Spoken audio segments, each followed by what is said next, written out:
Mheshimiwa Spika,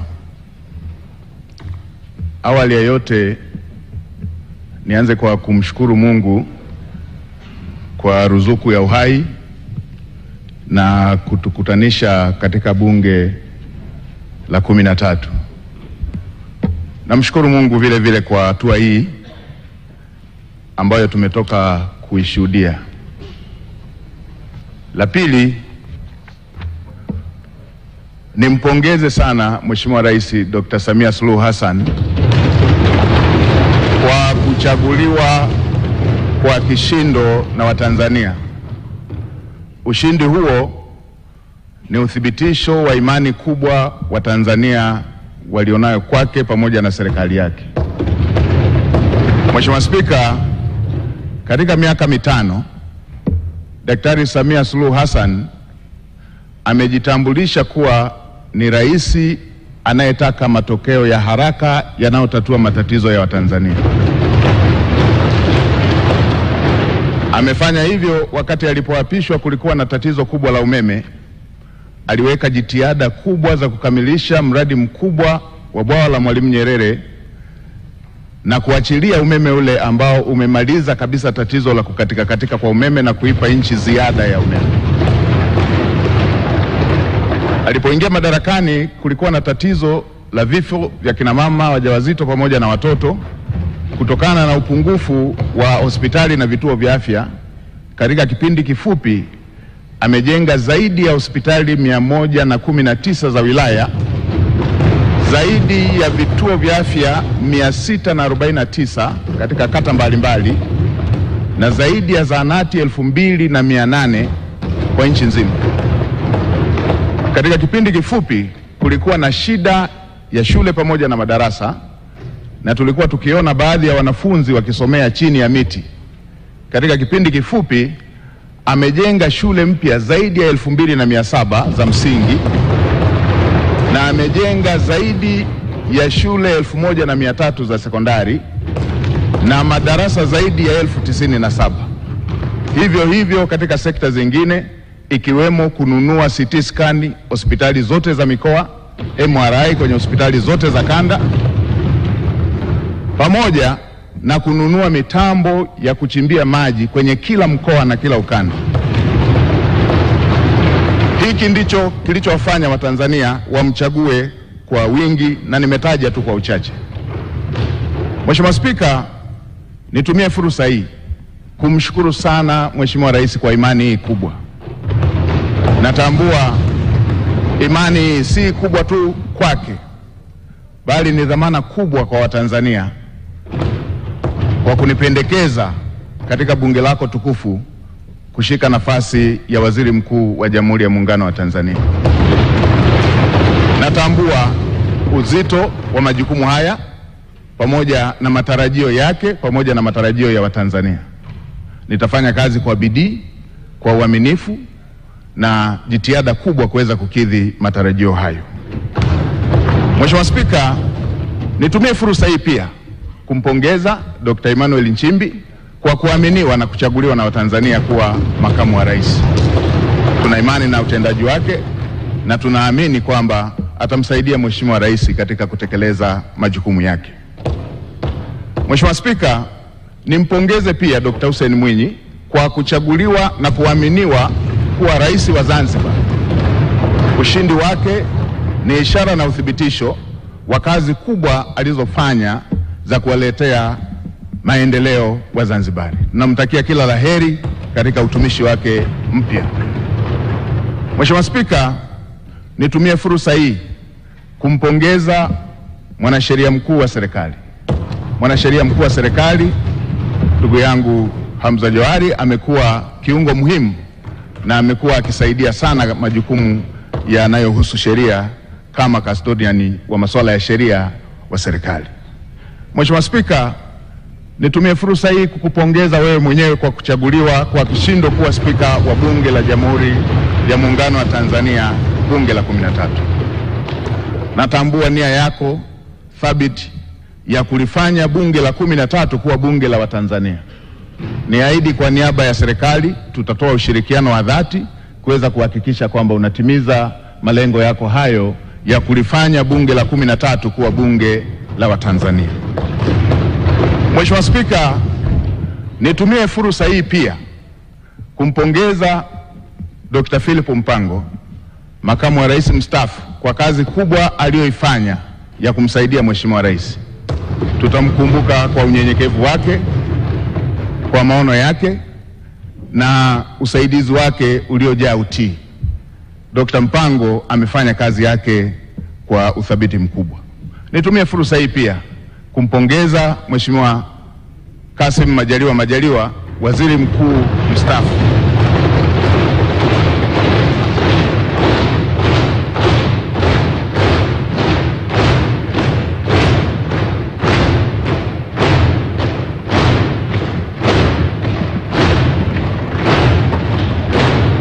Nimpongeze Mheshimiwa Kassim Majaliwa, waziri mkuu mstaafu, kwa kazi kubwa aliyoifanya bila kuchoka ya ufuatiliaji wa miradi, ya ufuatiliaji wa shughuli za serikali, kwa unyenyekevu wake, kwa uadilifu wake na kazi kubwa ambayo amefanya kwa taifa letu.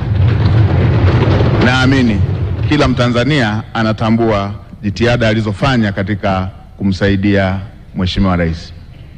Mheshimiwa Spika, baada ya maneno hayo ya utangulizi, niruhusu niseme nawashukuru sana waheshimiwa wabunge kwa imani hii kubwa mliofanya ya kuthibitisha jina langu.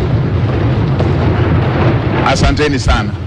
Mmenipa faraja na mmenipa deni kwa imani hiyo kubwa mlionipatia. Niwaahidi tutashirikiana nanyi, serikali itashirikiana nanyi, itapokea maoni yenu, itapokea hoja zenu, tutawasikiliza. Na Mheshimiwa Spika, niseme tutawasikiliza bila ubaguzi, hata walio wachache watakuwa na fursa sawa, kwa sababu bunge lako ni bunge moja. Mheshimiwa Spika, baada ya maneno hayo ya utangulizi, niseme tu tuko na kazi kubwa mbele yetu. Natambua ukubwa wa kazi iliyo mbele yetu. Kazi kubwa kwa nafasi niliyopewa, lakini kazi kubwa ya serikali, lakini kazi kubwa kwa Watanzania wote.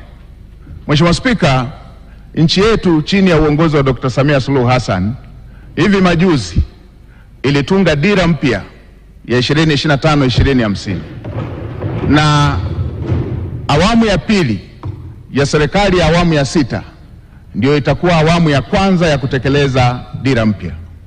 Na Mheshimiwa Spika, unatambua kwenye mbio za vijiti za kupokezana, mwanzishaji wa mbio hizo kipande cha kwanza asipokimbia kwa mbio ndefu kwa spidi kubwa, hata wale watakaokuwa wanampokea watakuwa tayari wamechelewa. Sasa serikali ya awamu ya 6 kwa awamu ya pili ndio inaanzisha utekelezaji wa dira ya 2025-2050. Mheshimiwa Spika, dira hiyo imebeba matarajio na matumaini makubwa ya Watanzania. Dira hiyo imebeba matumaini makubwa ya vijana ambao ndio hasa walengwa wa dira hiyo. Mheshimiwa Spika, tuna kazi kubwa ya kuanza vizuri kwenye utekelezaji wa dira hiyo, huku tukimalizia viporo vilivyokuwa havijakamilika kwenye dira ya 2025. Mheshimiwa Spika, natambua pia ilani ya uchaguzi ya CCM ambayo imejumuisha masuala yote ambayo ni kero kwa Watanzania katika maeneo mbalimbali. Na nilikuwa nafuatilia hata kampeni za uchaguzi, na ninyi waheshimiwa wabunge, kila eneo mlikuwa mkijiaziliza yale ambayo yapo kwenye ilani, ambayo ni mahitaji ya Watanzania katika maeneo yenu. Ilani hiyo imebeba matumaini makubwa ya Tanzania, na hasa kwa kuzingatia kwamba Dr. Samia Suluhu Hassan amejitambulisha kuwa ni rais wa matokeo, rais wa matokeo ya haraka, rais anayetatua matatizo ya Tanzania. Kwenye maeneo ambayo amepokea vijiji vikiwa havijapata umeme, ndani ya muda mfupi alimalizia vijiji vyote vikapata umeme. Watanzania wanatarajia takriban vitongoji 28,000 ambavyo havijapata umeme sasa vikapata umeme. Hayo ni mambo makubwa ambayo yanasubiriwa na Watanzania katika kipindi hiki kinachofuata. Si hivyo tu, Mheshimiwa Rais ametoa ahadi kupitia ilani ya uchaguzi kushughulikia tatizo la ajira kwa vijana, takriban kutengeneza ajira zisizopungua milioni 8 kwa ajili ya vijana wa Kitanzania. Hii ni kazi kubwa ambayo tutafanyia uratibu, usimamizi kuweza kuhakikisha kwamba ndoto ya Mheshimiwa Rais ya Watanzania wa vijana wetu kupata ajira inatimia. Tutaratibu mpango mkakati ndani ya serikali na kushirikisha sekta binafsi kuweza kuhakikisha kwamba dira hiyo ya Mheshimiwa Rais ya kutengeneza ajira zisizopungua milioni 8 inakwenda kutimia.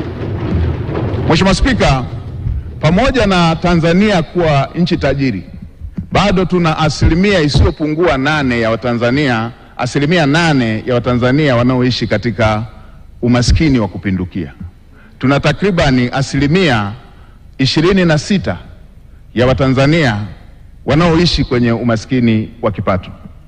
Niwakumbushe Watanzania, mimi umaskini wa Watanzania sijausoma kwenye kitabu, nimeuishi. Na Mheshimiwa Spika, katika maisha yangu haya, katika umri wangu huu, miaka takribani 32 nimeishi katika maisha hayo ya umaskini. Nimeishi katika maisha ambayo, kwa wale wanaokumbuka, kule vijijini mama zetu, dada zetu wakivaa gauni huwa wanajifunga nguo kiunoni. Ile nguo anayojifunga dada yangu, ile nguo anayojifunga shemeji yangu, ndio ilikuwa nguo yangu ya kujifunika. Kwa hiyo kabla hajamaliza shughuli zake za kila siku, silali mpaka akalale ili nipate shuka ya kujifunika. Na asubuhi kabla hajaanza kazi lazima niamke ili ile nguo niliyojifunika ndio yeye iwe nguo ya kujifunga ili aweze kuanza majukumu yake. Ninatambua mazingira ya kulala, unaenda kuchunga, ukirudi nyumba nzima inavuja, na utakapolala inabidi ujifunike ile ngozi ili matone yale yanayoendelea kuvuja angalau yatue kwenye ngozi. Na yatambua maisha hayo. Natambua mnaenda kula pamoja na watoto wote rika mbalimbali, mko takriban 20 kwenye chungu kimoja cha mboga, chungu kimoja cha sahani moja ya ugali. Inabidi utangulize kuanza kula ugali mwingine bila mboga, kwa sababu ukisubiria mikono ya kwenye mboga iishe ndio na chakula kitakuwa kimeisha. Na natambua matatizo haya ya ajira ambayo Mheshimiwa Rais anayaongelea. Natambua maumivu ya kusoma kwa shida na ukasubiria ajira ukiwa umekosa. Natambua dira hiyo ambayo Mheshimiwa Rais anataka awapatie vijana takriban milioni 8 ajira. Natambua maumivu yake. Nilipomaliza chuo nimefanya kazi ya kubeba zege kwenye kiwanda cha matofali ili upate kipato cha siku, na mke wangu akiwa anapika mamalishe, na wakati mwingine wakati anawagawia wabeba zege wenzangu wengine walikuwa wanatoa maneno makali. Natambua adha hiyo. Niwahakikishie Watanzania hasa wa mazingira ya chini watasikilizwa kwenye kila ofisi ya umma.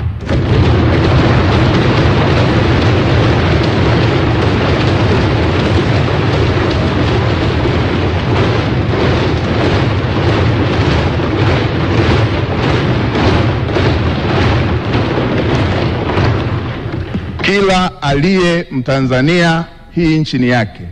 Watanzania wote watasikilizwa kwa nidhamu katika ofisi za umma. Watasikilizwa kwa nidhamu katika ofisi za umma. Watanzania watafikisha kero zao, na watumishi wa umma watakwenda kwenye makazi, kwenye maeneo ya Watanzania kutatua kero za Watanzania.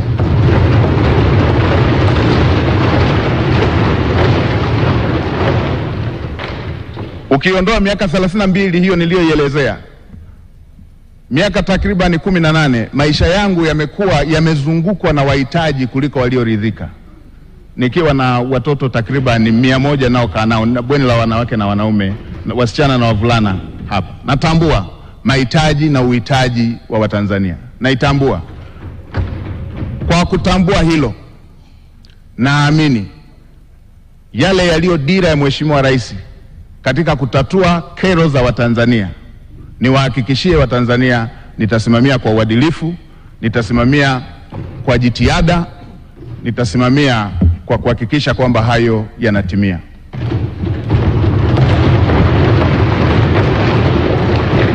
Kwa kuzingatia kazi kubwa hiyo iliyoko mbele yetu niliyoisema, kwa kuzingatia kazi kubwa iliyoko mbele yetu niliyoisema, watumishi wa umma na Watanzania sote tuwe tayari. Lazima tuende kwa gia ya kupandia mlima.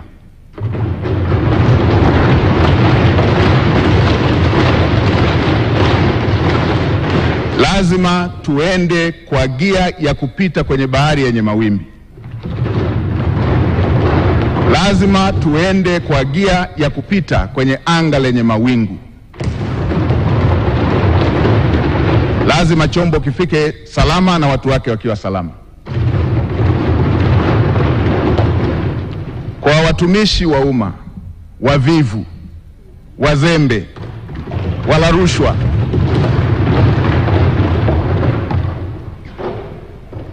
na wenye lugha mbaya kwa Watanzania, tuwe tayari. Wavivu wote, wazembe wote ndani ya ofisi za umma, nitakuja na fiekeo na rato. Lazima maono ya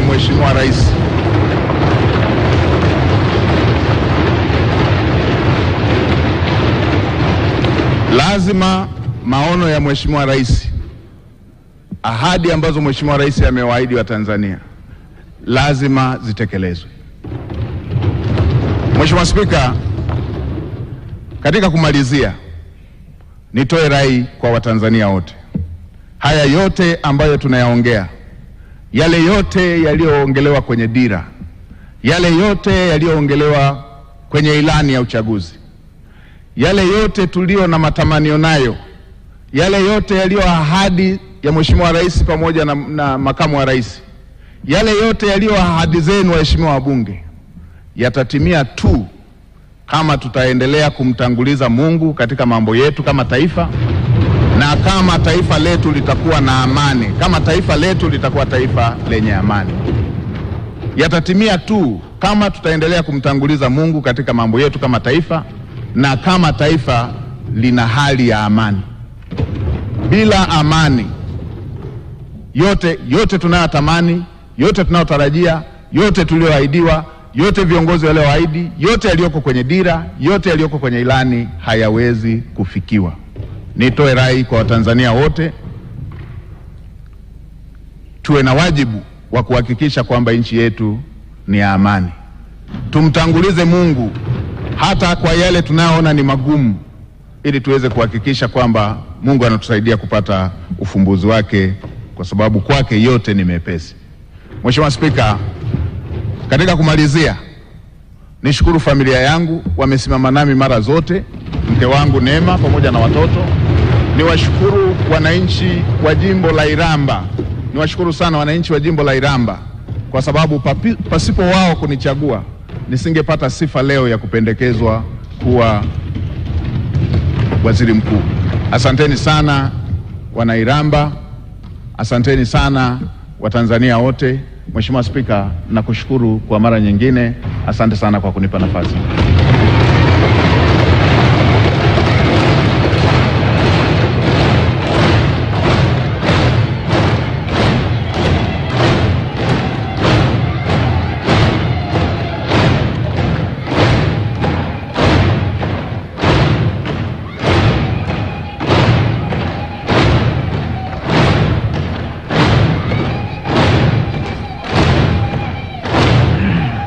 It's 12 hours. Asanteni sana waheshimiwa wabunge.